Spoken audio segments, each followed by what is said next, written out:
wandel deur die Gees. Jy kan jou skrif vir my oopmaak by 1 Tessalonisense 5.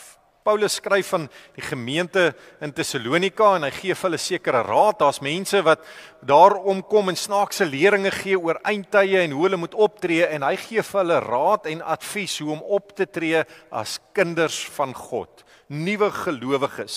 En hy moedig hulle aan om hulle self af te sonder van hierdie wêreld, as jy hierso so deurlees, en hoe om in hierdie nuwe lewe te lei.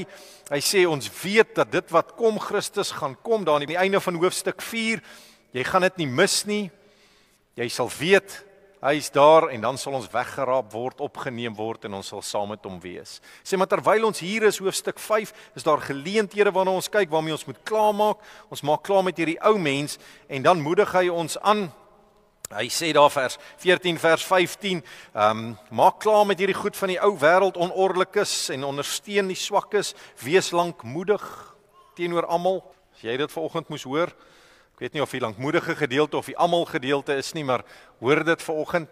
En dan sê hy in vers 16, 1 Tessalonisense 5 vers 16, wees altyd deur bly, bid sonder ophou, wees in alles dankbaar, want dit is die wil van God in Christus Jesus oor julle. Is dit maklik om altyd deur dankbaar te bly? Nee, daarom sê Paulus bid.